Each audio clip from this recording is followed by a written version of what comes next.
Hi అండి, అందరూ ఎలా ఉన్నారు? ఈరోజు నైట్ మార్నింగ్ రొటీన్ నేను ఏమేమి పనులు చేసుకున్నాను, ఏం డిన్నర్ చేసాము, మార్నింగ్ బ్రేక్ఫాస్ట్ ఏంటి అనేది ఈ వ్లాగ్లో అయితే చూపిస్తున్నాను అనమాట. ఈరోజు ఎర్లీ డిన్నర్ అయితే చేసేస్తున్నాము. ఈరోజు దోశ అనమాట. అప్పటికప్పుడే దోశ బ్యాటర్ అనేది ప్రిపేర్ చేసుకొని అప్పటికప్పుడే వేసుకొని తినేసాము. ఇంకా మార్నింగ్ వచ్చేసి నేను పాలక్ రైస్ అయితే చేశాను.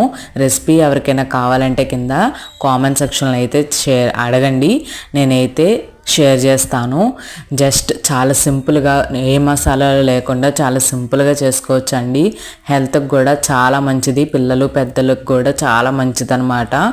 ఐరన్ డెఫిషియన్సీ ఉన్న వాళ్ళు పాలకూర అది తింటే చాలా మంచిది. ఇంకా పనులన్నీ ఫినిష్ చేసుకున్న తర్వాత నేను పూజ అయితే చేసుకుని హారతి అనేది ఇచ్చి దండం అయితే పెట్టేసుకున్నాను. ఈరోజు 6వ గురువారం అండి.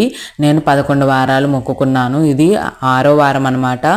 వీడియో కనుక నచ్చితే ప్లీజ్ లైక్ చేయండి, షేర్ చేయండి, అలాగే సబ్స్క్రైబ్ చేసి కామెంట్ కూడా చేయండి. బాయ్.